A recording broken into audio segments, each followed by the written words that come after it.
Hello, welcome to Who's On Next, the podcast that what? Today I have with me a man who has worked on shows like Motor City, Metalocalypse as an animator, as well as the creator and voice of the lead character in Mao Mao. It is Parker Simmons. Hey everybody, I'm back. This is my Hi. second So time. this is a rare scenario. I have to explain what happened here. So we recorded the first 30-40 minutes of this podcast, and halfway through I checked the file because I split the files up into two separate things so I can splice them together, and it corrupted somehow. So we lost the first 40 minutes of the original interview. And you know what? It was really good too. And you'll never hear it. It was real good. I shared all the sort of secret esoteric knowledge. Yeah, I just don't. I can only do it once. Talked So. about the Mao Mao season 3. Yeah, the lost episodes, all sorts of hidden lore. I'm very sorry. Yeah, it's a bummer, but we'll speed run. We'll speed run, and then we'll get back to where we were from original. That's good. I was a little long-winded. This will be better.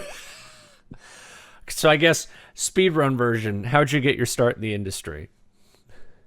All right. So it's fresh out of the Art Institute of San Diego, which was shut down for fraud. Look it up. That's always fun. I was doing freelance. I had no money left. Sitting in my chair watching Adult Swim.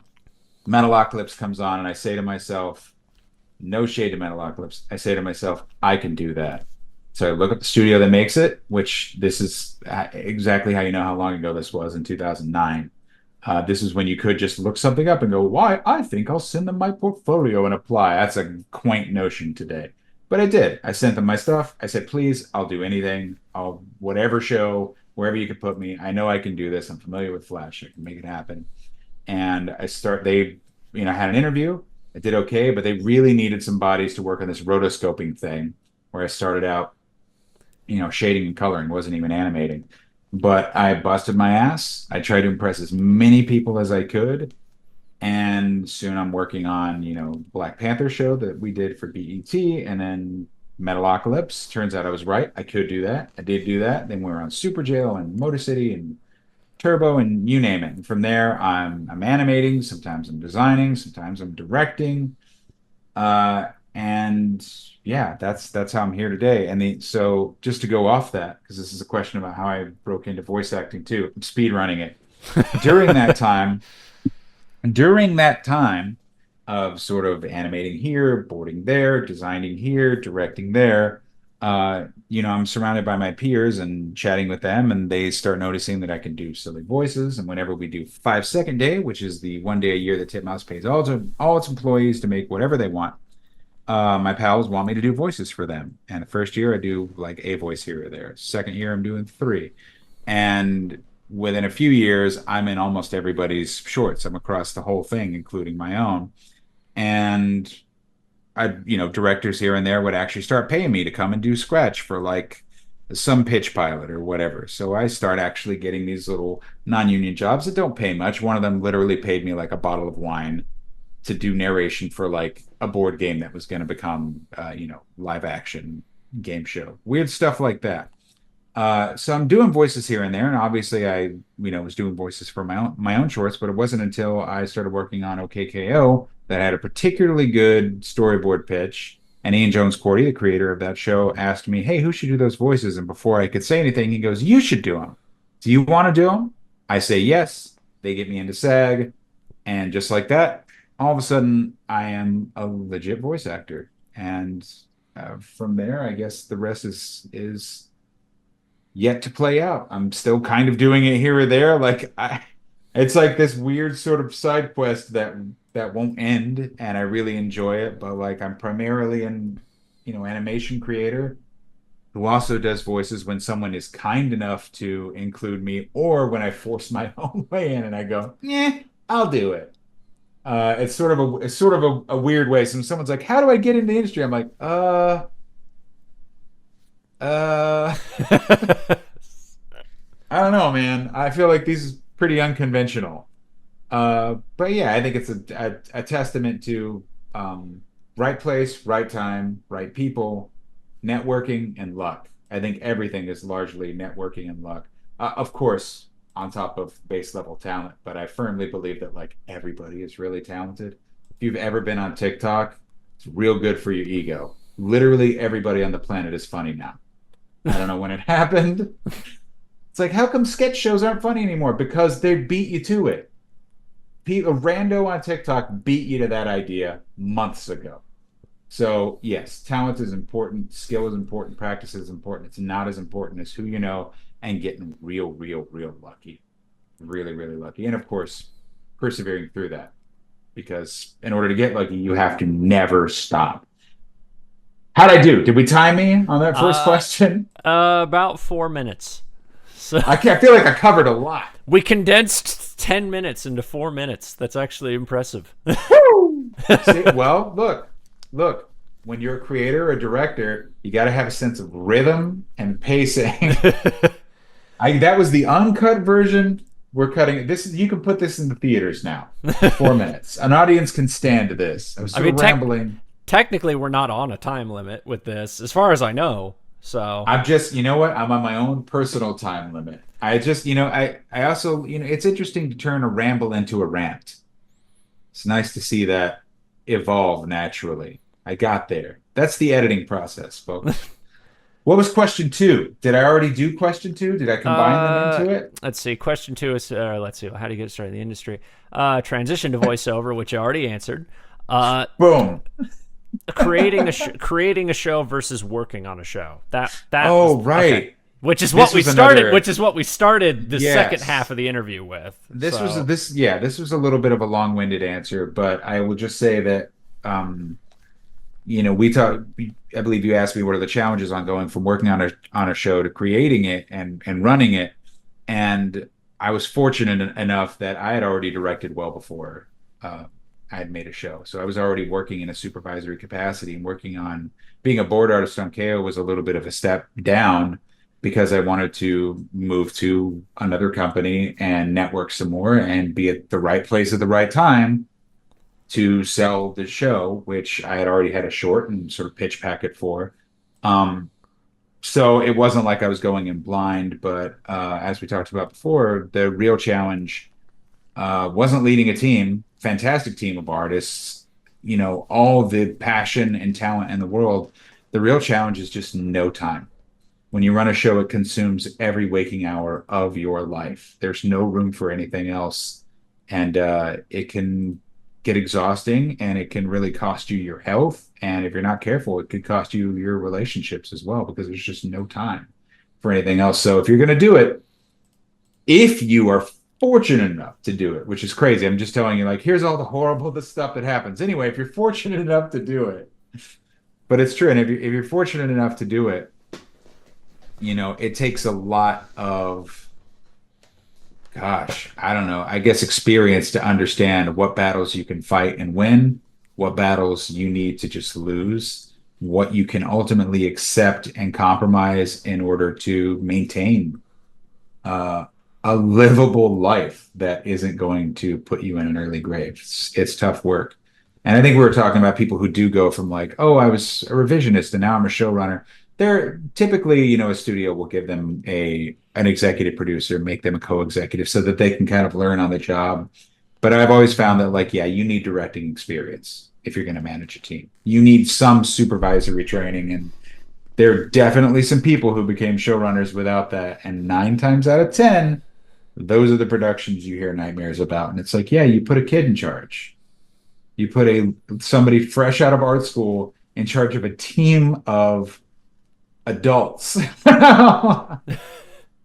And they don't know what they're doing. They're just like, wouldn't it be cool if we constantly changed everything all the time? I don't understand what the pipeline is. I'm going to get into all sorts of mischief. Tee hee, tee hee. It's like, no, dude, this is a job for a grown up. You got to know how to deal with people. You got to know how to run a team.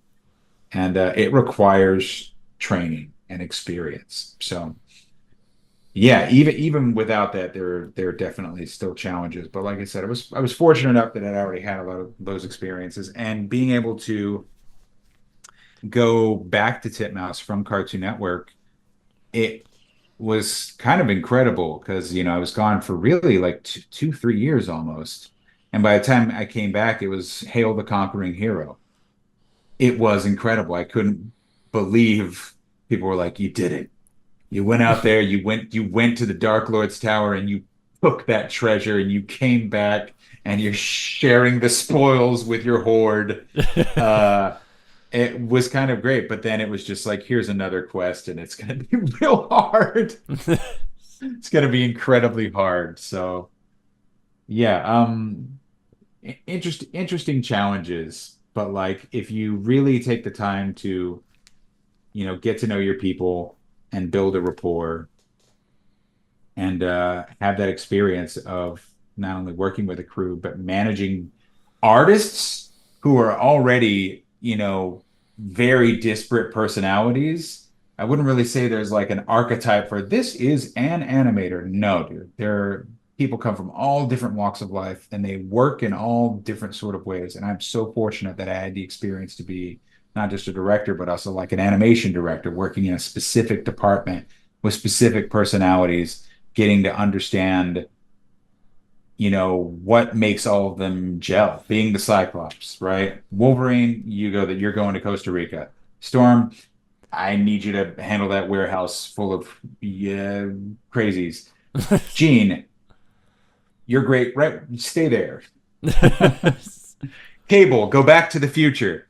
You really are doing kind of weird managerial work, but it's important to have that. So yeah, yeah, When I that's that.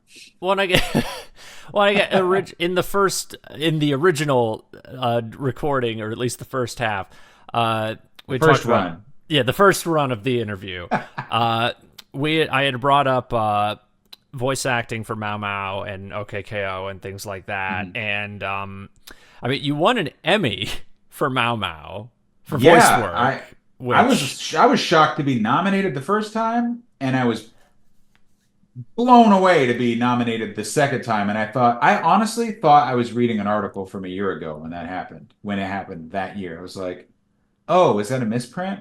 And it was like, no. And I saw the other nominees. I'm like, no, those people are different. I'm like, I got it. How is this? And it's funny because in order to do that job, you need to believe that what you're doing is excellent, right? When you do any job, you want to try your best. I know that sounds sort of pat, but it's true. And so it's easy for me to sit here and say, like, I have no idea how it happened, but in my heart, I tried my best. Shouldn't, so don't I belong there if I gave it my all? But it's just hard. The first time it was like, you're up against SpongeBob. I'm like, that'll be great. I can't wait to lose. Like, what I'm going to do. And I did. Second time, I'm up against, um, it was like Minnie Mouse and Fozzie Bear, and again, just heavy hitters. And it was still COVID pandemic-y times. Winning was just uh, really bizarre. And full disclosure, I was drinking like in the and a lot we were that's what you do when you do this remote thing. That's what most people do when you're in the so-called like virtual green room. We're sitting there having, remote drinks together and sort of shooting the shit. And it's fun because you get to meet your fellow nominees, which you don't get to do at a live show. In a live show, you're just sitting there waiting, right? And you know who's going to win because they have an aisle seat. But like this way, we're chatting, we're having drinks, and when it happened, I was like, "Oh no!" yeah, yeah, I found it. You daytime Emmy, Mhm. 2021. It Yeah, was Tress yeah. MacNeille as Dot in Animaniacs. Legendary. I forgot it was Tress. It Oh my God. it was Tress MacNeille as Dot for the Animaniacs reboot. Eric for Bugs and Daffy for the Looney Tunes A shorts. legend. And by the way, who is now a two-time Emmy winner. Well deserved. Well deserved. I love Eric. I He's amazing. interviewed And him also an animator. I interviewed him twice years Yeah. ago. I want to get him again, but I know he's too busy now. Hey, Probably. You never know. He's one of the nicest people you'll ever meet, and Oh no, he's I love Eric. incredible. He's like one of my favorite people. It's one of those Yeah. things where I love interviewing people and then like Mhm. seeing where they go like years from then. Because I interviewed him in Mhm. like 2014, like Mm. well before Looney Yeah. Tunes and every like where he is now. He was And just like just at the start of that. yeah, he'd only had I think like 70 credits at that point. I think Still a like lot. it is. I mean, I think like 40% of it was Ben 10 Omniverse, but still, like a lot of it was like he was still. I think he had just gotten Ninja Turtles 2012 at that Yeah. point. I think he was just on that show. Hmm. And oh, and the other one, yeah, Tom Kenny is SpongeBob. That was the first time around. I don't if he got nominated again, that's great. I don't Oh, think he this got is the second nominated one. again. Yeah, this is the second time you were nominated. He was nominated. Really? Yeah, says here. He I'm won looking the at year before. That's crazy. yeah, the year that it Get says out of here. here. Yeah, the year you won, 2021. I thought that was the first time around. Yeah, I can't remember. Well, in any case, absolute legends. I have no idea how it happened. I mean, I can only maybe the vote was split because people were like, Tress McNeil, Eric Bauza, and third party candidate, baby. The only time in history it's ever happened. But I will say this. I will say this.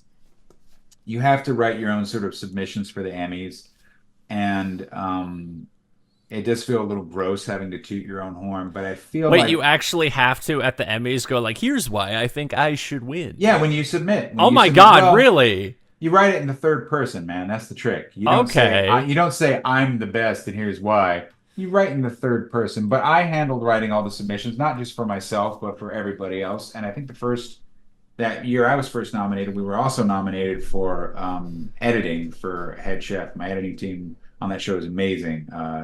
Doug Vito, Haley Ganser, Todd Raleigh, and Jocelyn Barkenhagen, I believe her name is. Amazing, amazing, amazing editors. Absolutely the best in the business, and they should have won. No shade to whoever won, but they should have won.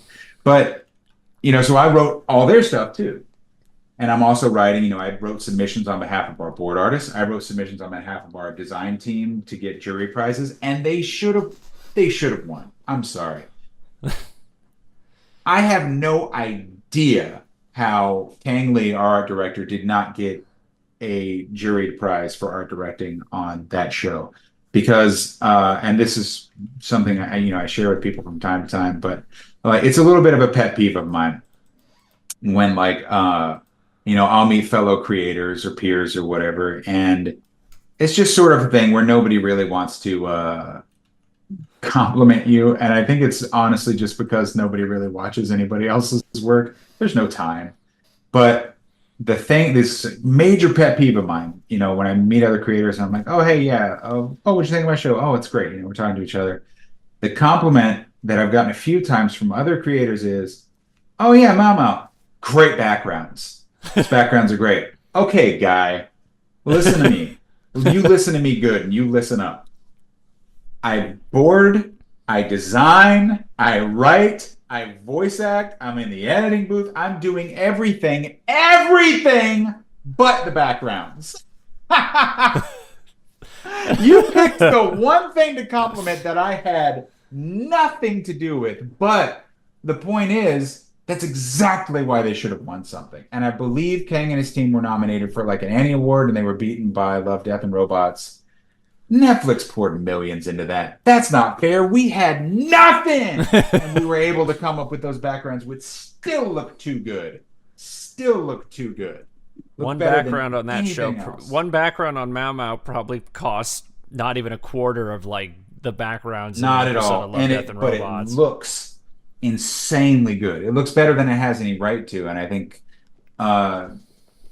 yeah, it's tough. It's tough. But yeah, you write submissions, and I think the thing I focused on in writing for myself, again, it feels gross, but it's just like, well, what's the angle? And the angle that I chose is I'm like, hey, I'm doing this on top of doing all this other stuff. This isn't voicing a character. This is creating a character.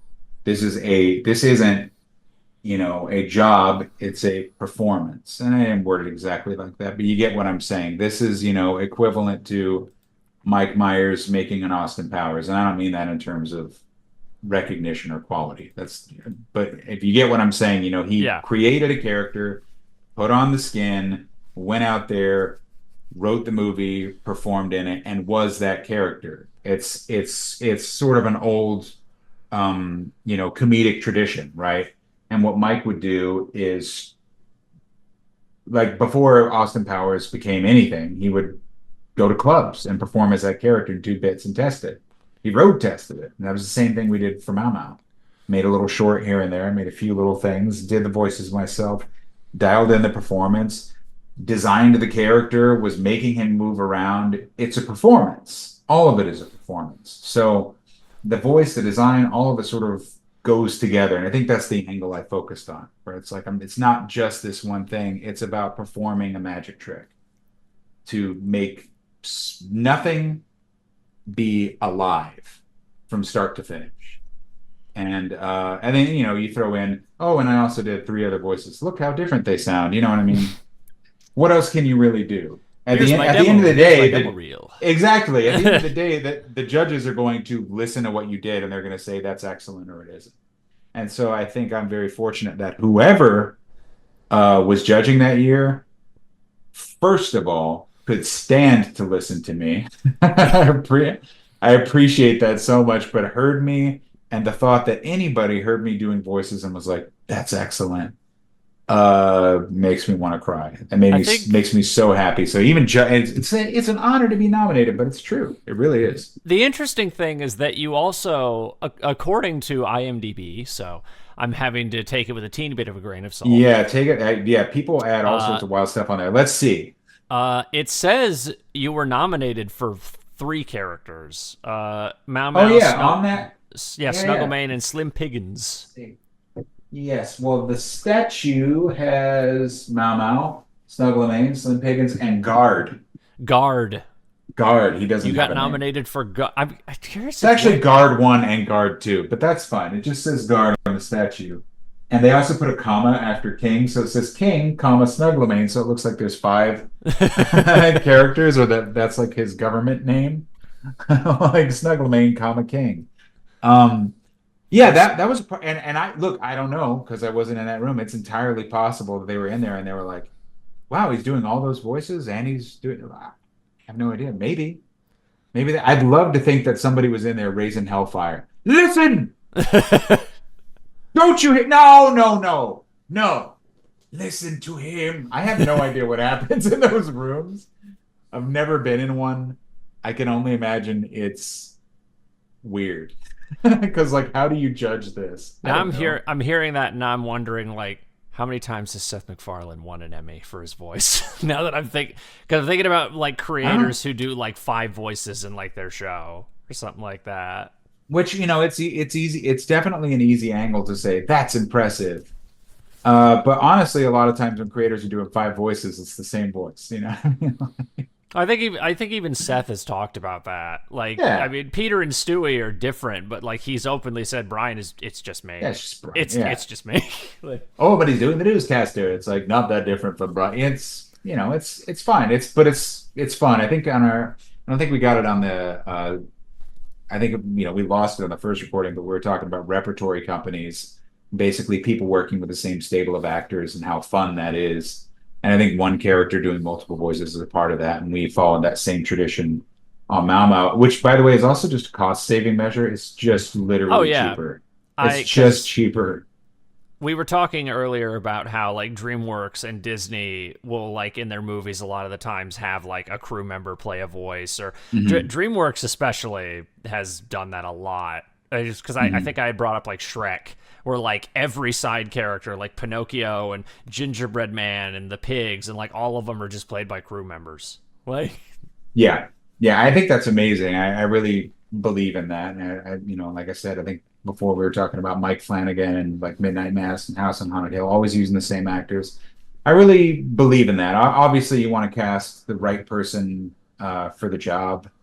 Uh, but dude, you're making art, And there's no higher calling than to make art with your friends. It's so fulfilling. It's the greatest time. Like it can be so difficult to do any of the work in a creative industry. There's a lot of challenges. So like make it easy on yourself by making sure you're working with people that are essentially your family. It's just great stuff. And they, the people you work with eventually do become your family, whether you like it or not. Especially when you're collaborating on something so creative. You've got so many individuals. Artists are not all the same. They're wildly different one to the next. And so you're gonna have to fantastic for it. You know what I mean? You're gonna have to X-Men it. Whether you like it or not, you're on a team, but you will become a family. And ultimately, I think it just makes sense to keep rewarding those people when you're able to move on. So I'm just waiting for my pals to make their show and cast me. Let me help them and trade off. Let me have this. Let me have I make this. something, you're a part of it. You make something, I'm a part of it, and on we'll go. But I just think it's like I said, there's nothing better than making art with your friends. It just feels good. It's very fulfilling. Well, I was gonna say all three of the leads in Mao Mao were crew members, right? Yep. Yeah. Yep.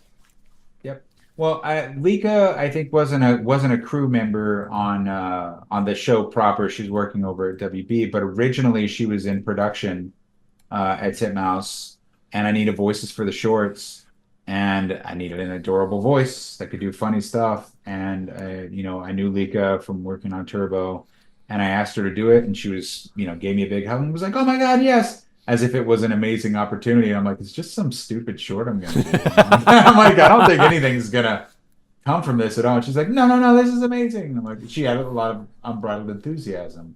And then, casting Griff should have been a no-brainer, but originally, like Bear Clops, when he was Bear Clops, I was gonna, it was gonna be Mao Mao, sound exactly like he was, and then Bear Clops was gonna be British. And I was gonna do his voice, and no, it didn't. It just sounded like me talking to British me. Was it snooty? And it didn't was work. it going to be like snooty cartoon? No, British, working class. Who's working class? He's like, be a kitty cat. Come on, you're a cute little kitty cat. Say meow. It didn't. It didn't work because it just sounds like Mao Mao talking to himself, and like as a Londoner, it was odd. And so I was like, well, we need chemistry because this isn't working. And who do I have? Griff. Immediately, we'd worked on a lot of stuff together up to that point. We're best friends, and I'm like, well, that's their dynamic. Why don't I just cast them? And within seconds of recording, and we're like, that's it. And nothing else was going to do once we got the show either. Obviously, there's always going to be conversations of, hey, could we cast this person? Could we cast that person? And oddly, they didn't fight me on Lika, but they fought me on me and Griff. Really? Yeah, they're like, we want to hear other options. But you know what you do? You give them really bad options. You just show them the worst options, and you show them you, and you go, hear me out. Pauly Shore is Mao Mao. That's not on the list of people they pitched. Really? Oh, they actually gave you the list. They gave me one person in particular that was wrong. Very wrong. I don't necessarily want to say who they suggested because it's no slight to this performer, but it would have been wrong. I'll give you 3 guesses. Was it a celebrity? That's not part of my guess, but that's like asking. No. Okay. So it was a voice actor. Yes. And I'm assuming this wasn't based on your voice. They were picking this like... No, not at all. Okay. Just think wrong. Just think wrong decision for that character. Did they think of a female? Did they think of No. It's a male voice. Okay. Male voice. I didn't think they were thinking like, oh, this is like a kiddish character. Let's get a woman. No, not like technically wrong, but like this would fundamentally change the character and change the show, and it just wouldn't be right. Richard Horvitz. No, and while that would be wrong, that I'd be interested to see that show. Hey, Mama, you gotta come help us, huh? come on down here. What? Mama, come down to, huh? 3 guesses. That's guess 1. Strike 1. Remember, he doesn't sound anything like this. Okay, because I So almost just said go the opposite direction. I almost said DiMaggio, but I'm like, no, No, that's no, no, kind no. of in that same ballpark. Definitely go higher, not lower. Tom, like Tom No, Kenny. no, no. Uh, Cold, definitely colder in terms of your guesses. was it an anime voice actor No, like Chris Sabat or like one of those kind of no, people? no. Okay. Again, you got to put yourself in the mind of an executive. This show is successful. So, in order to make this other show successful, we should just use this person. Well, That's not going to get you. that's why I thought Tom because I was No, thinking. no. This won't get you too much closer, but yeah, yeah. One last guess. I'm trying to think. Was it like an actor from a big show at the time? Yeah, yeah. I'd say that's fair. Justin Roiland. Wow, no. Well, I was trying to think of like what's like No, big not at show all. at the time, but like the completely No, wrong kind of I mean voice. I'll say it because it's definitely no slight on this actor. It's just about it would not have been correct. It was Greg Sipes plays Oh, they wanted Beast Boy to be Mao Mao, and I was like that was like one of the last things they said to me after we were sort of sealing the deal. They're like well, they didn't say it to me. They were like, great job, we had a great pitch. We went upstairs, cracked open a bottle of champagne because we knew we nailed it. Our executive comes back up and he's like, celebrating early. You think you got this in the bag, huh? And I'm like, yeah, dude, sorry. That they were I know when something lands. That landed hard. He's like, all right. We go out for drinks afterwards and we're just sort of celebrating. He goes, oh yeah, I want to tell you a couple things they brought up. And he was like, yeah, little things, no big deal. Turned out to be like Mao Mao needs to be significantly younger. Let's make him maybe more of a kid or a teen. They so were they saying we were should cast so they Beast Boy, and this was like last minute. In my mind, we'd already sold the show, so they were and now I'm kind of hearing okay. that. So my kid, they were kind of leaning towards a kid idea or like kid-ish. Definitely younger, and there were conversations about like, hey, if Mao Mao's older, then there's nowhere for his character to go. But there was a page in our show Bible specifically that was like, it's not about age, it's not even about experience, it's about context. Mao Mao is great, but his family is greater. His family is the greatest. It doesn't matter how old you are. That's an insecurity that comes from being part of a family, which everyone can relate to. Boom, kapow, argument, swatted away, obliterated. And that basically did it, but somebody just got one last shot in. Oh, what if it's Beast Boy? And I'm like, oh, that just wouldn't be correct. I remember telling the executive, I was like, I'd sooner burn this all down than ever do that. I'm like, because it just wouldn't be the character at all. That's not the show I pitched you. Show I pitched you is this guy. That's the guy that's got to do it. That's where the comedy comes from. I'm like, I can't make this other version work. I just can't make it. It's another show. Happy to make that show another time. That's not the one we're making here. And we got to walk down from that. But eventually, yeah, we did have to show them like auditions.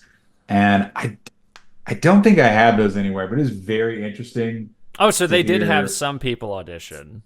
Yes, but we were very cunning and we made sure that we were like, well, here's these people, and then here's us. We made sure that our auditions were the strongest possible.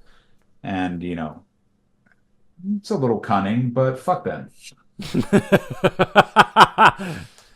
Gonna get what needs to happen is gonna happen. So here's our plan. What I think is funny is a lot of the Badger Clops auditions were like, "Hey man, this is a bad idea, man." It was like real hippie, whereas which is wrong. A lot of the Mao Mao ones were not bad. Like there were definitely some like, "I'm a hero, hello." They're all sort of here, but they miss the fundamental sinister quality. Was They're it like missing that. was it like no was it like people that I had named off? Was it like those kind of people or was it like Yeah, yeah, yeah, and for the most part, I think our voice director sort of like maybe called in some favors and was like letting people know, hey, just kind of turn in a performance. Don't worry about getting this. We have a little bit of a plan here. So I don't believe there was any misleading other performers. It was kind of known what we were trying to accomplish there.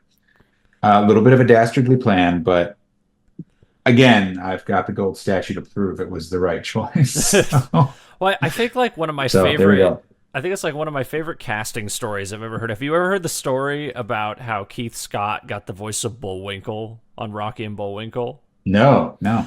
Oh, well, he was like a writer on Rocky and Hmm. Bullwinkle, and the day of recording for the first episode, he was in the booth with Jay Ward and like Mm, in the actual sound recording area. He wasn't actually at the mic, and he had asked yeah. him, "Hey, who's going to play Bullwinkle?" And Jay Ward turned to him and he said, "I thought you were doing it." And that's how he got the role of Bullwinkle. Man, sometimes that's it, but yeah, yeah, when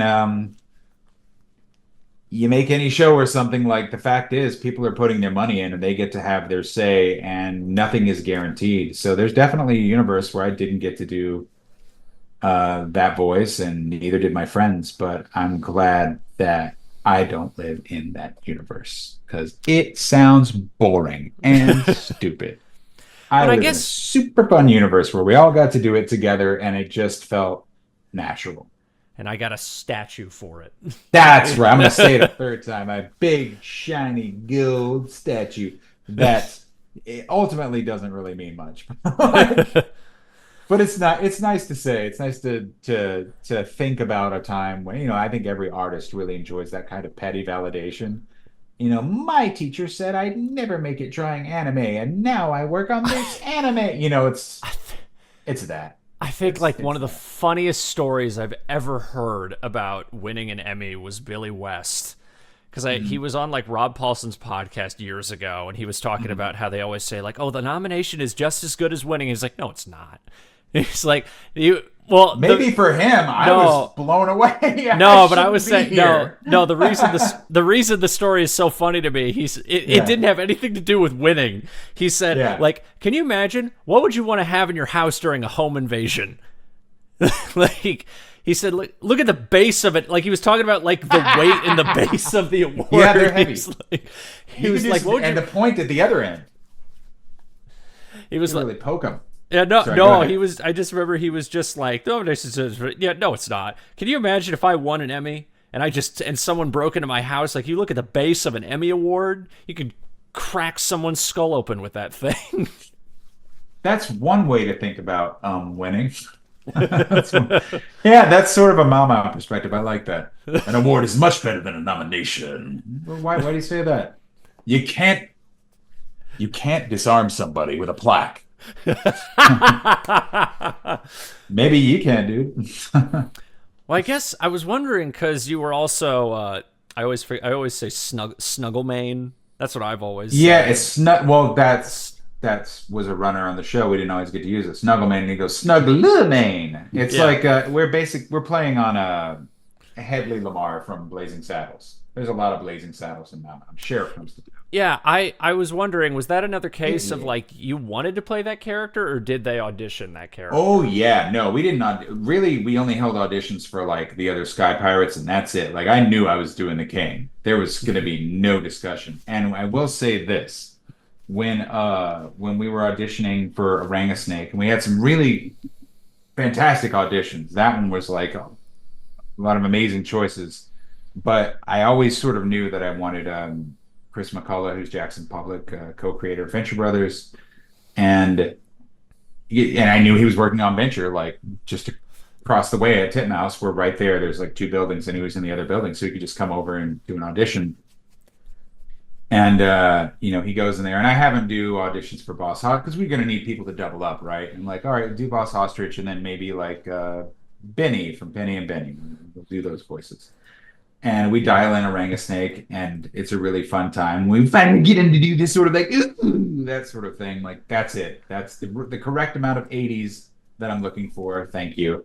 He does Boss Ostrich. He's like, I do declare. I'm like, yes, accurate, very, very good. Fried bologna sandwiches. Yes, very good. And then he's like, what about the King? I thought I was gonna audition for the King.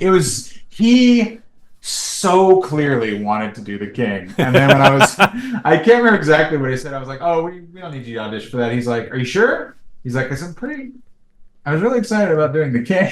He's like, "Are you excited?" And I was like, I'm doing it. And he goes, sounds like a mistake. And then he Don't take keeps this from reading. me, McCulloch. Don't take this from me. Yeah, I'm pretty sure he said, sounds like a mistake. And then it keeps going. And I have no doubt that he would have done an excellently saucy sort of fop. He would have done a fantastic job, but it wasn't his job to give. It was mine. Well, So I did it. I remember when I watched that show a year ago, I thought for the longest time, Chubbum, that little frog, I thought for the longest time that was Ian Jones Quartey doing that character. No, Ian was still in the thick of KO, so I didn't have him do any voices. If he wasn't as busy, I definitely would have I remember called, when I first heard that character, I think for like half the show, I thought that was Ian because it sounds scarily close to Ian on some delivery. Yeah. It is Tommy Blacha, who is one of the creators of Metalocalypse, who worked on Conan O'Brien, who worked for WWE. And Moonbeam City. He's worked on so many things. He is one of the, honestly, if you Google him, he is mentioned in like 500 podcasts. He's like legendary. He's not as known as he should be, but he's one of the funniest people I've ever met. He is an absolute bully. Whenever he shows up, he just is a master of completely roasting you out of nowhere and gaining the upper hand. And if you ever try to fight back, you will fail and fall flat on your face, and it just won't work. Like, he's just untouchable, and he would say the funniest shit as Chubbum,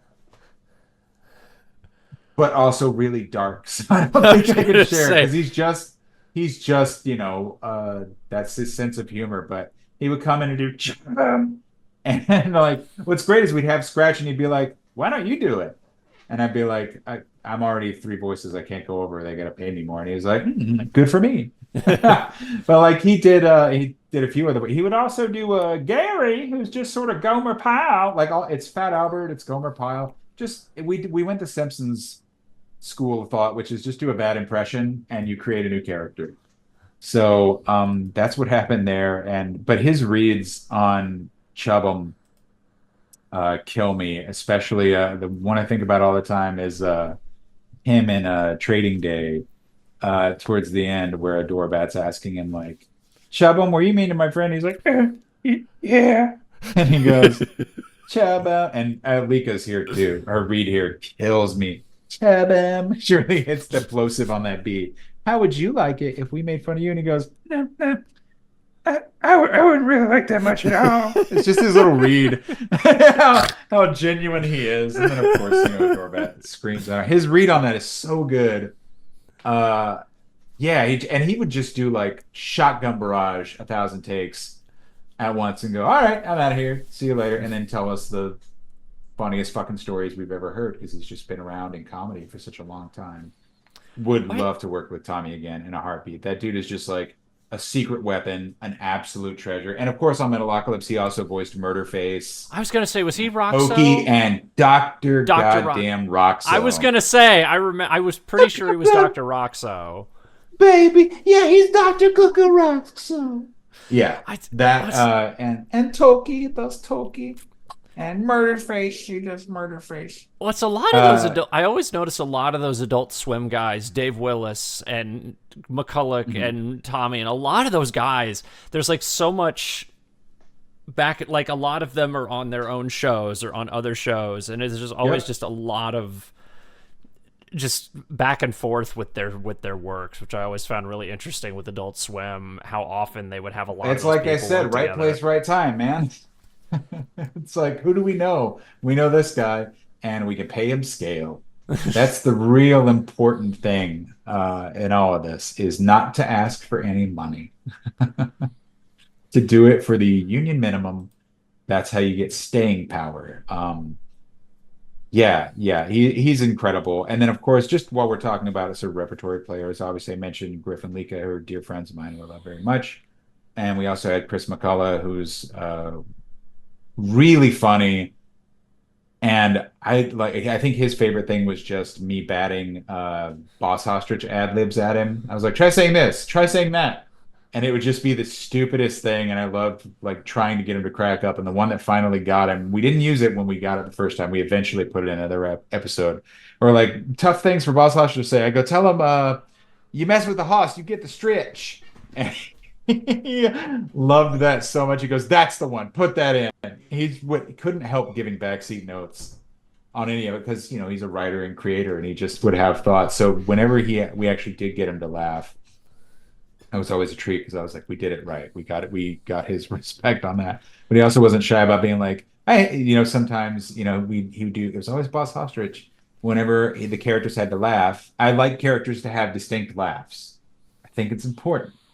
It's just sort of a stupid, subtle thing you can do. It's one choice you can make to create an iconic performance. And it's so small. So Mao Mao's, that's unique. Ratarang is, and the king goes, it's interesting that they laugh in different ways. Maybe it's right, maybe it's wrong, but it's a choice, right? Be like Nicolas Cage. Make choices. Maybe it'll be extreme, maybe it'll be wrong, but you will become a legend. So, Orangasnake has an insane laugh that I couldn't do on my best day. And just side note, when we were recording during the pandemic for season 2, we're indoors, and there was a take where he needed to do the laugh, and he's in like this little booth, and it's real hot in there. The AC's off because we don't want to pick up any of the sound. And he does the laugh, and he's like, and he does sort of a quieter take, and he's like, how was that? And I was like, no. You get your ass back in that booth, and you get me the loud, psychotic, and he goes, come on, man, come on. It's like, I can't breathe in there. And I'm like, I don't care. Take a deep breath outside, get in, and give me the laugh. We've had a whole season of, I'm like, it's not going to cut. It's go, like, no. And he did it. But afterwards, he was just like, curse you, Mama. Like, so I love combative Chris. It's my favorite thing in the world. But just talking about Boss Hostrich, it always came down to him. So iconic laughs, right? We just went over how everybody sort of does their thing. And even Badger Cops is like, so for Boss Hostrich, I want him to laugh like this fucking guy from Dukes of Hazzard. Here's full disclosure: I didn't watch the Dukes of Hazzard, and I don't care about it. I just know the sheriff or something. Like, I forget. I'd never seen it either. I just know that there's a sheriff. I don't think it was Boss Hogg. I think it was the other guy, Buford T. Justice. I don't know. I never watched it. Or was Buford T. Justice the guy from Smoking? I don't know. Anyway, it might have been Boss, but I think it was his nephew. I'm just going to search it right now because I don't want to be wrong. I want people to be able to look it up. What was his name? Huey? Who laughed like that? I don't know. I never watched it. Stupid laugh. It's a terrible show. Cletus? Anyway, somebody laughed like this. And that's how I wanted Boss Ostrich to laugh, because he's Boss Hogg and an ostrich. So give me the ski laugh. And he'd go like, ha, come on now. And I said, again, I go, no. At some point, I just stopped playing. I stopped being deferential. And I'd come over to talk back, and I go, wrong. Do it right. And every time he would go, come on, I hate it. And I go, I don't care. Do the damn laugh. And he'd go, it's stupid. That show sucks. And I hate it. And I'm not doing it. And I go, God damn it. This is what we've established. Boss Ostrich goes, skill. So do it. And then he goes, fine.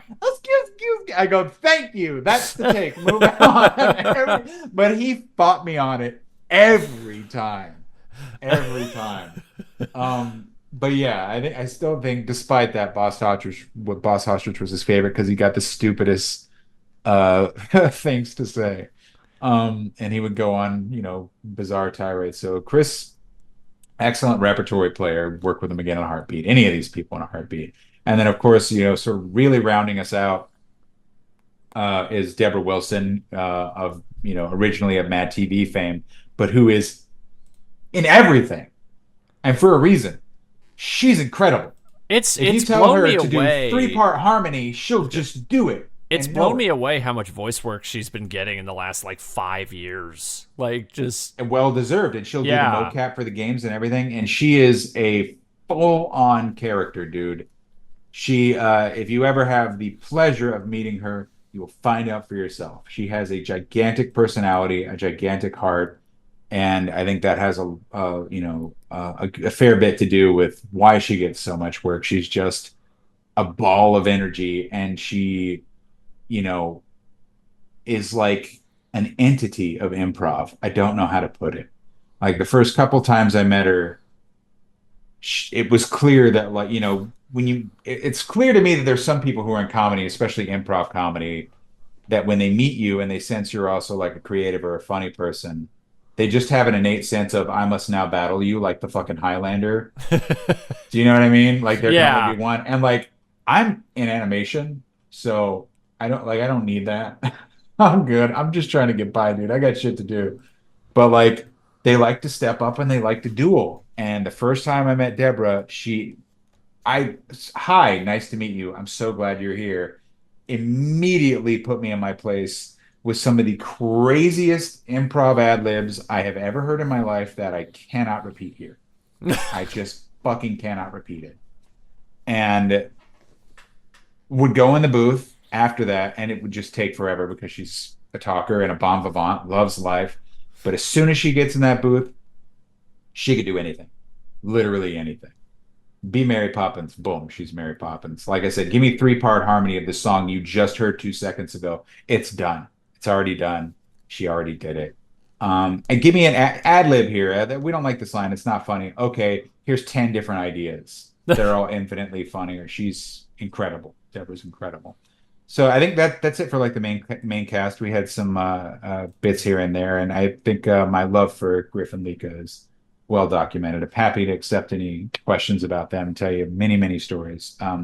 But yeah, an insanely good repertory cast who, even if I made a completely different show, I would love to cast all of them again in different roles just because I enjoyed working with them so much. It was such a pleasure. And they're all so talented in like a million different arenas. They're not just voice actors, they're creators. I was actually with Lika. There was something I've actually been wondering Mm. since I've watched the show. The screeches that Lika would Yes. do, were those her were those Yes. her doing those? Yeah. Okay. Our engineer, every time we're like, okay, in time for a scream, we'd be like, I've talked to people about this before. They're like, is she okay? And I'm like, yeah, dude, she's a beast. I don't know how it's like it was a secret talent we didn't really know she had until she did it the first time. And our engineer, Sean, would go, whoa, and he like turned the levels down. Like he got a shock from it. And he was like, holy shit. And he's like, I think I need to change the mic out. And so eventually we had to get her own mic. That was like a different setup from ours just because he's like, her voice is doing this thing that shouldn't be possible when she screams. I don't know what to do. It's like splitting into two different voices, and the mic is having trouble, and the speaker. I don't know what. And he'd constantly mess with the knobs like a movie. It was insane.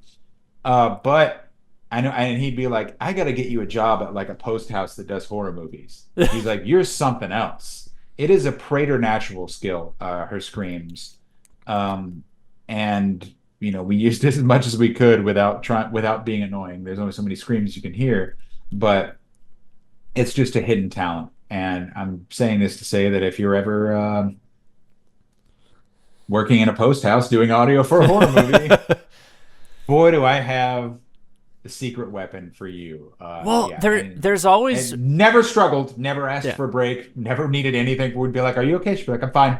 I'll do 10 more." I have no idea how.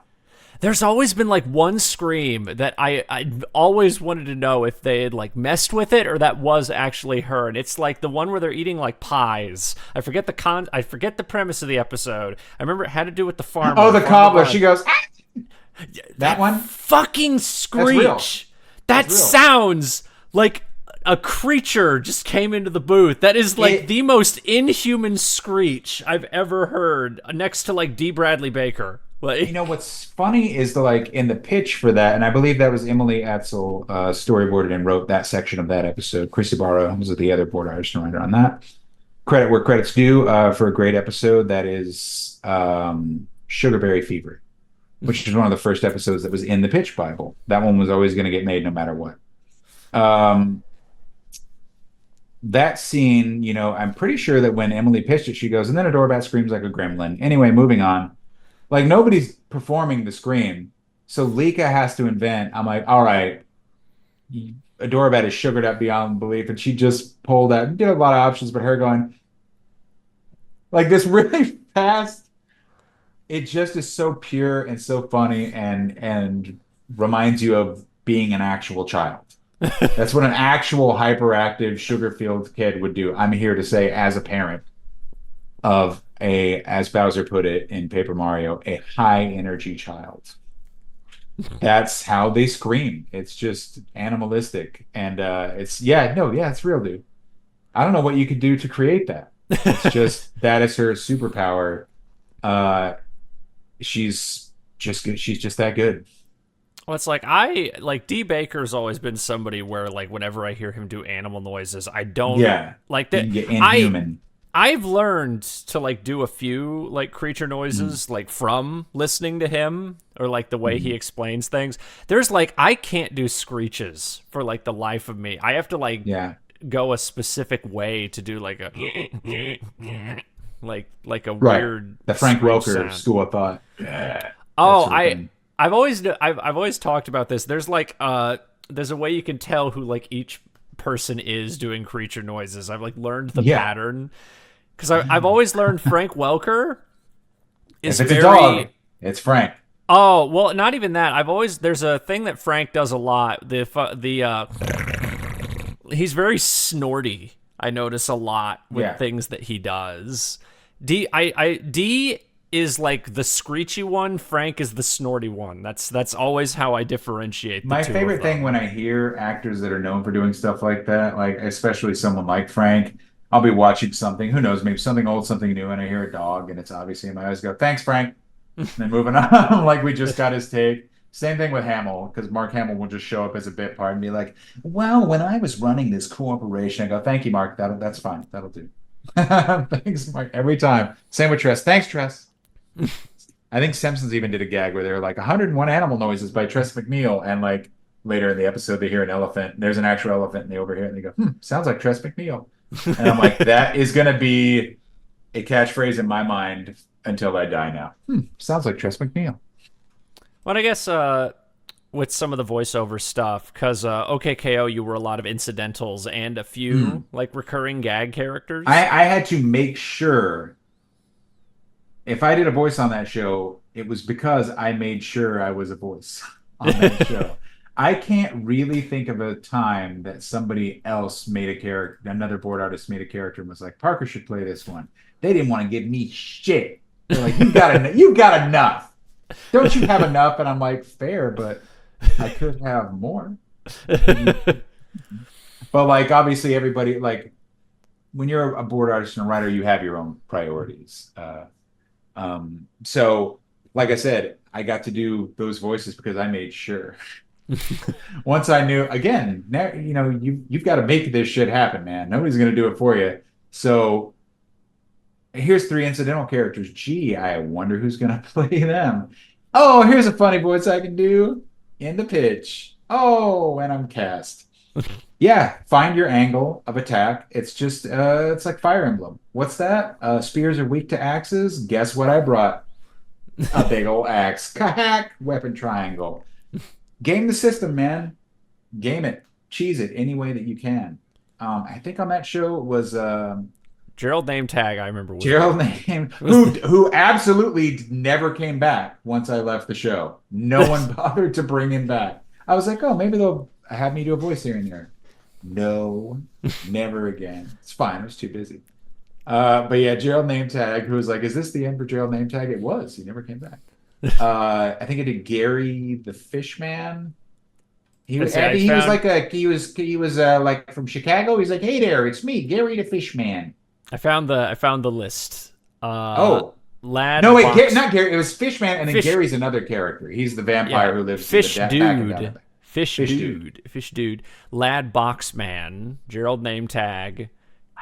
Oh yeah, he just goes. He just barks. It was nothing. Oh, he goes box man, box. He was a Pokemon. Yeah. Gary, Mimic, Gary. Skateboard Nerd. Mimic, yeah, and skateboard nerd is got a lateral lisp. Yeah, he only showed up once and then exploded. Yeah, yeah. Died. The rest of these are all like in like one-offs. That gag that where he explodes was an Ian joke that he had wanted to do for years, where a character goes, he like flies around in a weird figure eight, and then something goes and pops. That was some joke he had been holding on to for a decade, and he was like, finally get to do it. So, yeah, no, Was that the complete? Oh, and then employee pup, narrator, acting coach, rude kid. The only other character that's named is Gil Ferris, which I actually Gil don't know this Ferris character. from I don't remember this Skeleton one. Remote, which some fans hated because they thought it was a preachy gun control episode, but it was a preachy gun control episode, and they're wrong. It's the best damn episode of that show. I put that up against anything. I thought it was hilarious. I don't care if you agree with it. It's funny. And people were like, oh, he goes to this congressman and they actually do something. That is literally the joke. That wouldn't work in real life. That's why it's funny. These people, they don't deserve it. That's the best episode of the show. And Gil Ferris is one of the best characters on the show. Really, I just wanted to that was super fun because they had that episode. This is dark, but it was after, some tragic events, and they're like, we have this idea and we really want to, we can't get too overt with it, even though it pretty much was, but they're like, we think we want to do this. And they kind of kicked it around and go, I want it, I want that, I want that. I want that. I know exactly what to do because they couched it as like a Music Man thing. And I'm like, I've got an angle on Music Man that is not just the Music Man, which is, that's where you want to live, a sort of comedic hook. And I knew that I wanted him to be Phil Harris from The Jungle Book, and who had Gil long Ferris, story. I get it. Gil Ferris, Phil Harris. It's not subtle. He's even wearing the same like ascot. His whole thing is he called himself the redneck beatnik. So he would do these sort of swinging numbers, but he was very much like from the South, and he had that attitude like, I'm a big old bear. That's his sort of thing. He's in Aristocats. Baloo. I wanted to do Music Band in a Phil Harris style, and so I wrote that number, which was very much inspired by like dance a little sidestep from Bessel Whorehouse in Texas. And the music people even knew that going in there, like, we know exactly what you're doing. And it just was fun to do that number and play with such a stupid metaphor, just as dumb as it could possibly be, a remote that turns people into literally into skeletons who make xylophone noises. I just thought it was super funny and super dumb. And any chance I can get to not only write a song, but sing a song and perform it makes me happy. And I really, really loved doing that. And if anyone argues about it with me, I don't care. It's as nice as I could be about it. I do not care. You'll be talking to a brick wall who does not care.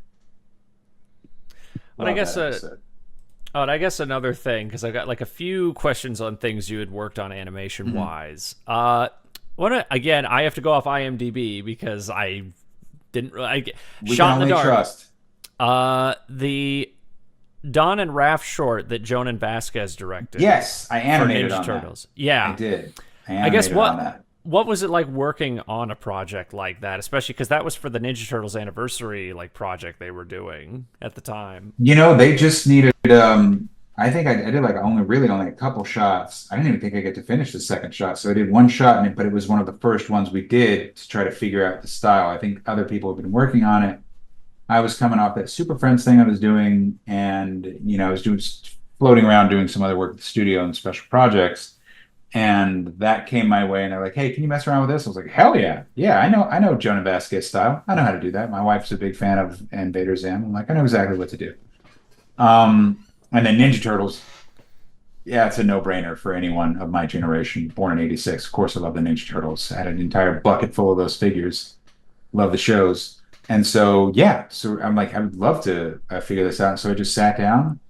Really wasn't a big deal to me. I just was like, yeah, they should move like this. There's the shot. And Jonan loved it and was like, apparently threw a fit because none of the other shots look like that. And he's like, this is what this. Everybody do this. And they were like, well, he was like, get Parker to do all these. And they're like, yeah, no, that was just, we had him for a day. He's got to go back to directing this other thing. Damn it. I wish I could have worked on it more. But I think after doing that shot, the style was sort of locked in, and they're incredible animators on that. This was like one of the first sort of like test shots. So a lot of work hadn't really been done. And then way better animation than what I did on that short was done by these other animators. So exceptional work. And then I also got to work on briefly on another Ninja Turtle short that we did that was, I forget the name of the creator, because again, it was just sort of like thrown at me. They were like, do this shot. It's really long and hard. You and Kat Ruzix and Mike Roush, all three of you work on this one shot because it was super long and it had like 3D tracking in it. It's great. It was fun. I got to do it because it was thrown at me. That's how a lot of this stuff just sort of happens. So again, like I said, right place, right time. Was that one Titmouse? I was gonna say I don't. Yeah, it was called Strike Okay. Hard. I think it was called Strike Hard and Fade Away. A Okay. Yeah. very interesting style. I didn't know if like all those. I never knew if all those Ninja Turtle shorts were done in house or they were done by other studios. Yeah, they sort of bounced around between a bunch of different places. I think we had those too. I don't think we had another, but we also did this. This is in Titmouse, New York. They did a direct to video with the Ninja Turtles in like prehistoric times. Oh yeah, And they were kind of chibi.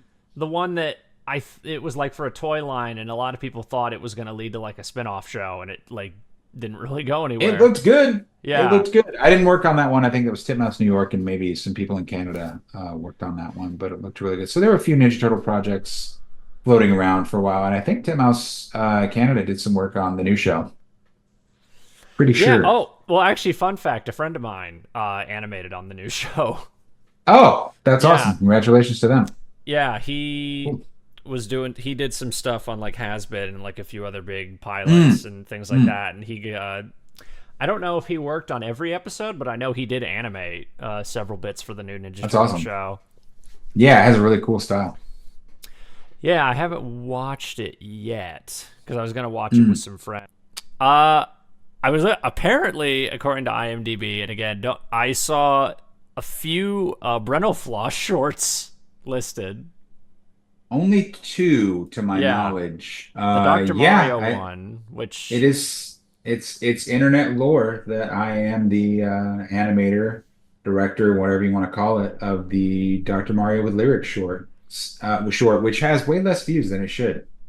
I I feel like it should have way more. I remember that was actually how I first discovered Breno Floss when I was like Mm, 13, 14. I was, and I saw it on yeah. Newgrounds. I didn't see it on Yes, I YouTube. posted the Newgrounds one, so that would have been from my page there. And I think we both posted it to YouTube, but my for some reason his did not get content gated and my did, and they both should have been. It's like it's not necessarily PG. It's a little gross. You don't really see anything, but the implication is fairly clear. It's obviously was meant for like, teens and adults to laugh at and not like I see comments from like this scarred me when I was 6. And I'm like, well, wouldn't have been on my YouTube page. We would have had to at least you could lie and say that you were 18, in which case you're now going to jail because that's illegal. But like whenever I see that, I'm like, I'm not your dad. I didn't say you could go on YouTube and watch this. Don't. But that came about because I had Brenna Floss was around when I was like in finishing up college, and I thought his work was really funny and really unique. He was the only person doing that, and I will say this, doing it well. There's a million people who are like, I put words to Well, video game the parody song. music is now like such Yeah, a it's common it's a huge thing. industry, but no one's Yeah. good at it. I'm sorry to say, just nobody's good at it. They're not good. Brent is good because he literally has a degree in musical theater. He knows what he's Well, I doing, was gonna say and he, it's that, and also I think Brent is much less. I mean, it's vulgar, but a lot of his stuff comes off a lot more innocent, which I think makes it more funny, or it's it more makes it. stupid than it is vulgar. So even when it is Yeah. dirty, it's obviously coming from like a place of trying to get a laugh rather than like, isn't this shocking? Especially when you consider like the decade in which it was made. It's definitely like of its time. Those original shorts, which he doesn't necessarily do anymore. But yeah, around that time, First thing I did was this number he did called Chrono Trigger the Musical, and it was just an exercise for me to figure out how to sort of quickly animate directly in Flash because I was only animating on paper at that point, and I was like, I think I can do this. Use Flash as a traditional animation program, and I learned a lot of stuff from doing that. And once I was done, he was like, "Hey, I asked him, could I release it?" And he's like, "This is really amazing. I can't believe you did this." And he's like, "Hey, I think I have something really good." And I was working at Titmouse at the time. He's like, "I think I have something really good that will look great animated." And I listened to it and I'm like, this is super funny. Like, you have ruined that song. I will never, ever hear that song again in my life and not hear those words. You've ruined it. And so I'm like, yeah, of course I'm going to do this. I think this is very, you know, uh, special. Sounds crazy to say. This is just stupid internet cartoon. But let's be real. But I just thought it was so catchy and it was an opportunity to really have fun. And I did my best. I'm like, that one's, it's people like, can you talk about that? And I'm like, dude, I was like 22. I'm like, I didn't know what I was doing. I'm like, I'm still like, your frontal lobe is not finished developing until you're 25. I'm literally an idiot making that, not knowing what I'm doing, just trying to make it funny. Like, I very much leaned into sort of like my then love of something like Tiny Toons or whatever. It's very wacky. I don't know why the characters are outlined in mint green. I don't know how to draw backgrounds like at all.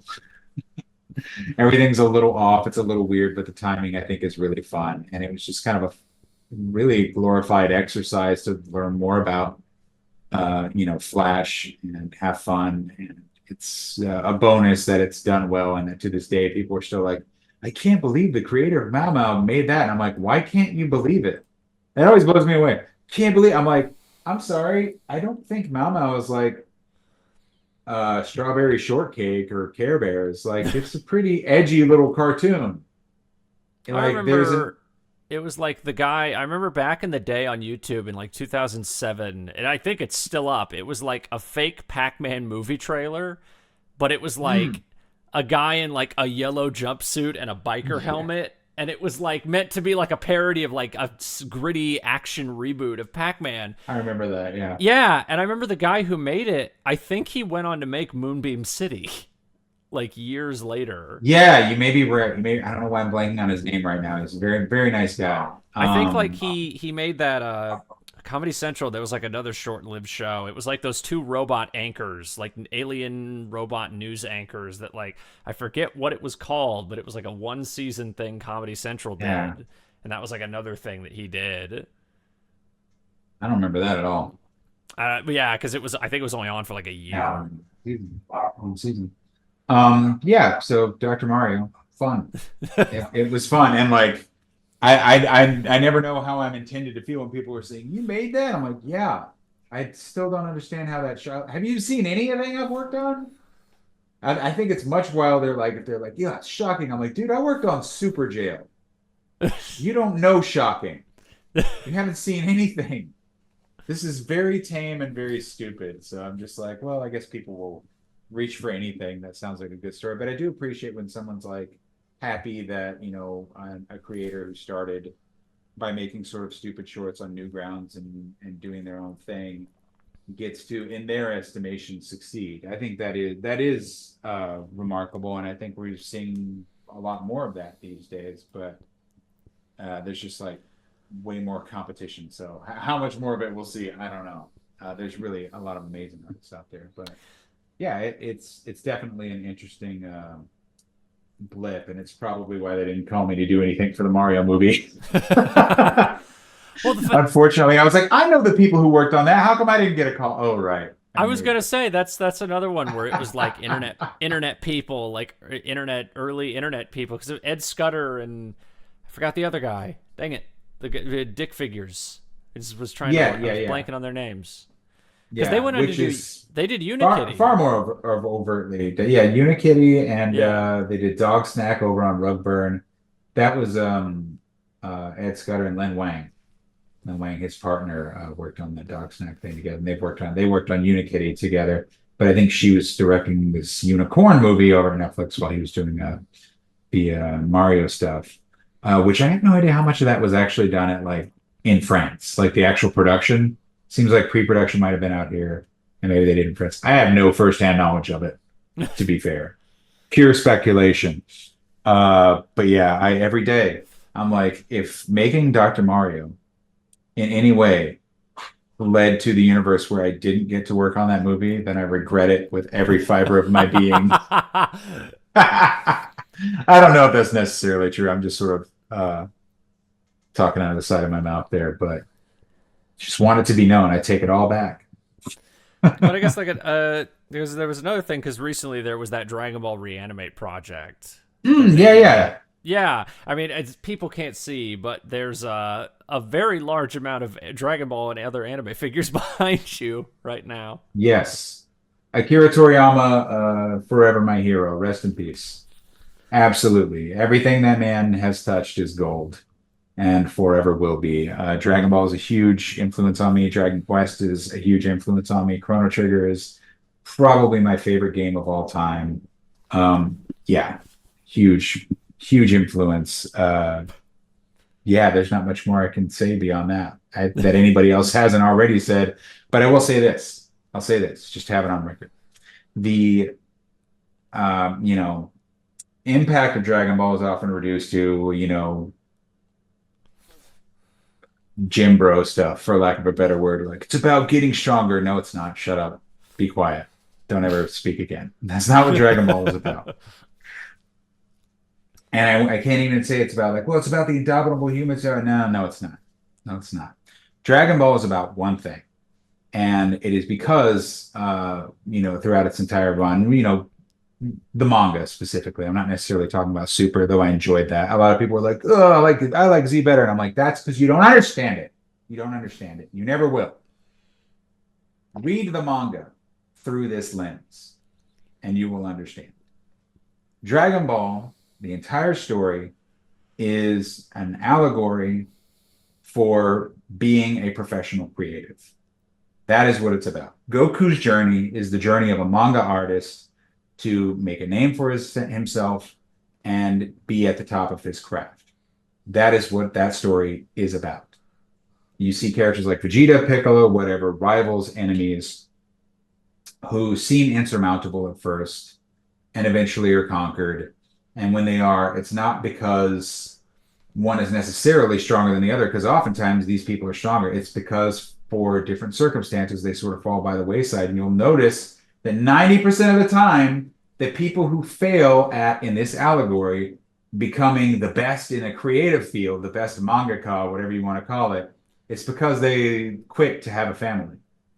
Piccolo became a grandfather. Gohan becomes a dad. Vegeta marries Bulma, has a kid. Every single time. Or they change careers entirely. Goku's the only one still doing it, still doing it, still doing it, still doing it. And what does he sacrifice? His family. His kids don't know him. His wife hates him. He's a terrible father. And people fight me on that all the time. They're wrong. Toriyama himself has said it. Goku is a terrible father. He's awful. The story is about a professional creative trying to reckon with the fact that in order to be the best, it has to be the only thing on your mind. And he shows you what it costs, what it's worth, and what it isn't worth. He shows you that through the characters, through the heroes, the villains, and the world. That's what that story is about. I think if people would read the manga specifically, Dragon Ball through Dragon Ball Z, through that lens, I think they would probably understand Toriyama a lot better, and they probably get the story more such that they begin to appreciate Super in a way that a lot of them just don't. When they complain about superficial stuff like, how come Gohan's so skinny? Shut up. Shut up. Shut up. Tired of you. Anyway, that is why, Dragon Ball is so greatly influencing to me, because it speaks to me on that level that I think most great art does, where it is thematic and not necessarily heavy-handed, but you connect to it on that level and you say, I know exactly what you're trying to say here, and I'm moved by this, even if I think what the character is doing, even if and what they're in pursuit of may be right, how they're doing it and what they're doing is going to ultimately lead to their downfall. And it always does in Goku's case. I want to be stronger. I want to be stronger. Puts his family in danger, puts the world in danger, puts the entire multiverse in danger in Dragon Ball Super at that point. It couldn't be clearer. The message is not be strong like Goku. The message is do not be Goku. It's wrong. So yeah, I love it. I think it's great. The message is be Piccolo and be a father and be a good man. Don't be Goku. He's an idiot. His children don't know him. His wife hates him. Maybe he's the best, but he means nothing to anybody. And case in point, the entire world has no idea he saved it. He ultimately means nothing to anybody. That's the takeaway from Dragon Ball. I love it. I love it. That's my take. So Dragon Ball's always been a thing where I've always been kind of sad that I never got into it, and I've tried to get into it, but that I was like 5 when Dragon Ball was on Toonami. Yeah, not quite the right age. Well, no, I still watched it. Yeah. I still tried to watch it, but I remember there were kids when I was in like 2nd grade who were really into Dragon Ball, and like anytime I tried to watch it, I just could not get into it. And I think it was just for me as a kid, I didn't like action cartoons. I didn't start liking action cartoons. It's primarily because of Teen Titans that I got into action cartoons when I was like 8 years old. But by that point, Dragon Ball was basically like almost completely off the air, I think, by that point with Toonami. I think that's true. I will say if you can't get into Dragon Ball, read the manga. Don't watch anime, read the manga. People tell me that all the time, and There's no filler. It's fast. It goes fast, and those images are so dynamic. And I also will say this. The intent of the story is so much clearer. The anime gets bogged down in pacing and in music, and even DBZ Kai, which is great. Still too long. There's still too much added. I attempted to watch Kai this year. I have a couple I of love friends it, who by the are way. really into Dragon Ball, and they were like, "Oh, well, if you don't like the filler, watch Kai." And they watched Kai with me. I got to the end of the first arc, like the Vegeta arc, but I was just like, "I'm just not going to get into this. This is just not for me." Like, Yeah. I think it's easier to appreciate when you read the manga, for sure. You need that context. And who knows, maybe now that you've heard this allegory, you might appreciate it all the more. It might finally speak to you.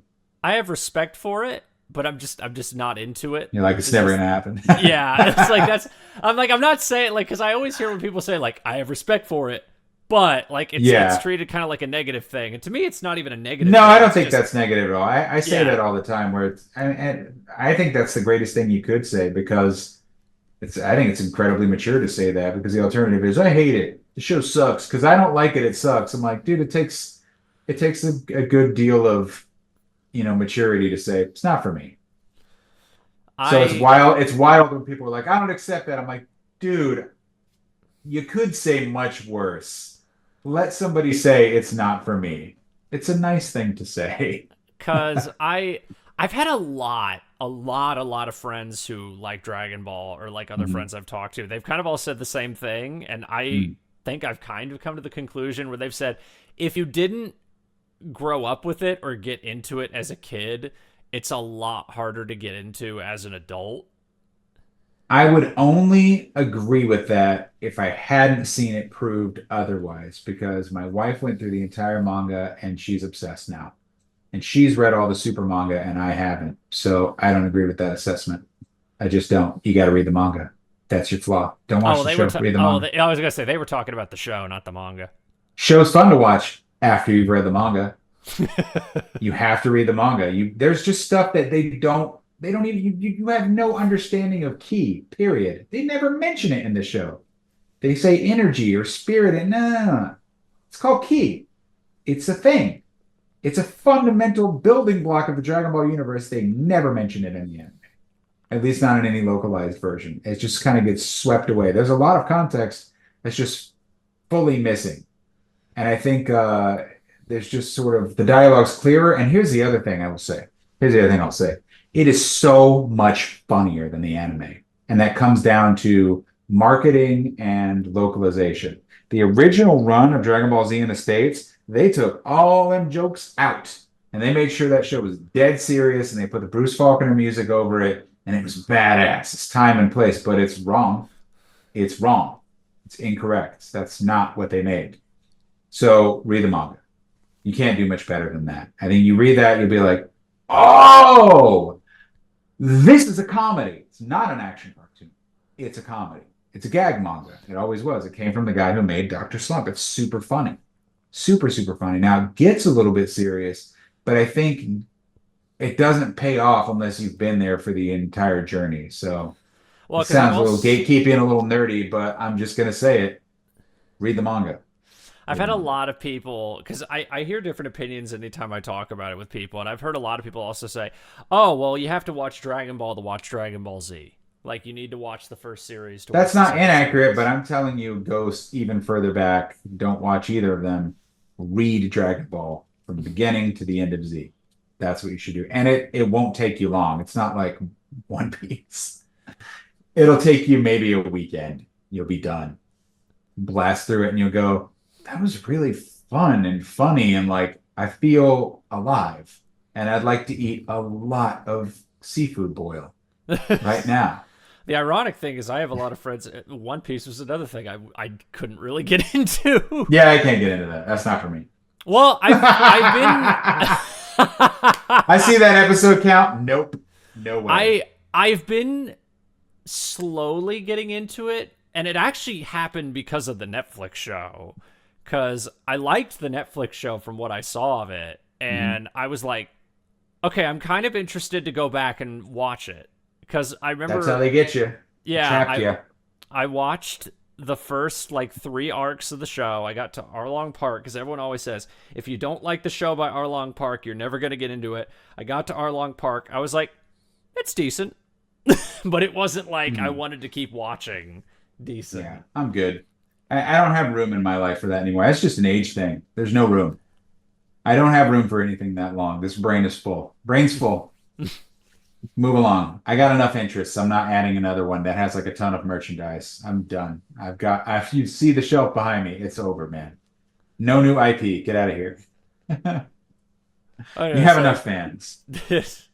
Well, it's like I've never really been much of a toy collector. I have friends who are like massive toy collectors or things like that, and I just We always prefer been the somebody- term man-child. It's a very technical term, but that's what we prefer to be called. I was gonna say I always just considered that a very derogatory term, which is why I never like saying it. I don't care. Judge me all you want. Those are my dollies, and I love them. I've been much more of like a book. I've been much more of like a book person, and I don't mean like I don't mean like high literature. I collect comics and graphic novels and art books and things like that. Like those are the things I collect. I've got a bookshelf over here with I think like last time I counted like 215 like books on that shelf. Like, and that's accumulated over like 6 years. Like I think it used to be like 30 books in like 2016, and now it's like 200. Gosh, get a library. Oh, I do. I could technically like turn this into a small little library with how many books I have. Set up that Dewey Decimal System. Start checking those bad boys out. No, I guess to end this, what advice would you want to give somebody who's interested in getting into animation or voice work or just in the industry as a whole? Go back in time about 10 years. I got to be honest. It's not a... let's see. I'll just keep it as... let's just assume that there's a future. Let's start there. That sounds really dark, but I'm just sort of collecting my thoughts. Here's what I think I've said the same thing consistently for years when anybody asks me this. And we've talked about it here, right place, right time. We kind of mentioned it. I can't remember if it was in our, the lost recordings, but it's a very big pool of talent out there right now. And working in any sort of creative industry, it's competitive. There are so many people who want to do the same thing that you do. And are you better than them? I don't know. That's a big part of it. So start working on the other stuff you can control, which is be cool, be nice, be funny, persevere, don't give up, and focus on where you can succeed rather than where you might really like to. I think that's another thing to look for. So, but in terms of like actual honest to God advice, I was so happy to actually hear somebody else. I think it was a story that Conan O'Brien told. Conan O'Brien told a story about meeting John Candy. He's like, I was working, I think he said he was working for the Lampoon or something at this time. And he goes, I meet John Candy, and he comes and sees a play, and then, he's going to leave, and I get to interview him. And, I asked him, oh, what should I do? I'm thinking about going into comedy. He goes, thinking about it? No. If you're thinking about it, then don't. And he basically told him what I heard him tell that story, and I go, that's exactly what I tell people all the time. So I was glad to hear that I wasn't alone in this sentiment, and I know that I'm not. All of it just to say, if you're thinking about going into animation, then don't. Animation is not something you think about going into. Animation is something you do because you can't do anything else. That's what it's going to take. You can't do anything else. So you must do this. And because you must do this, you will never, ever, ever, ever stop. You won't stop. Think about it all the time. I am unbothered by rejection. I don't care. Yeah, we don't like it. That's cool. You'll be gone tomorrow. I'll still be here. I'll be here. You won't. You're Automatopoeia from Batman. Kevin Smith created you. Now you're gone. Actually, that character's back in the comic. Bad example. But you're a one-off villain of the week. And also, love Kevin Smith. So no slight to him. He's amazing. He's very, very, very sweet man. Bad example. You're a villain of the week. You're Bookworm. There we go. You're Bookworm from Batman 66. But I'm Batman. I'm here every week, baby. Penny pincher. So you're stopping me, but I'm here every week. So that would be my main advice. Like, if you don't have that spirit of perseverance, it's going to be very tough for you, if not entirely impossible. But every person I know that has succeeded is somebody who they can't do anything else. And if you're sitting here at all listening and thinking, hell yeah, dude, I just can't do anything else. I just can't. Then you're going to make it. You're going to make it because you have to. You have to. There's no alternative. You will make it because you have to. Sounds a little hacky, but it's true. I found it's true in every single case. And even then, though, I will caution, it's just harder than ever. Like, it's so hard. So put those two facts together. Again, I hear people all the time. I think I talk to somebody, I talk to young people all the time who, say that same thing. And they understand what I'm saying. It's not about discouraging people. I don't want to discourage anyone from following their dream, but I need you to know that's what it is. That it's a compulsion. My wife says we're like beavers, that if we don't chew on a tree, our teeth are going to go through our head and kill us. We have to do this. We have to animate. And so, like I said, I've talked to a young person who was like, oh, I'm maybe going to do music or maybe animation. I'm like, there's no maybe, dude. I go, which one if you can't do it, you feel like you're going to go crazy. He goes, music. I go, decision made, you're done. That's it. You're going to music, not animation. I'm like, well, this should be simple. But I guess, it can be difficult to decide something that's going to affect the rest of your life, which is to say, for most of us, it's not a decision. Decision was made for us. I can't do anything else. I physically can't. There's physical labor that's right out. Being a lawyer, no, I can't make that happen.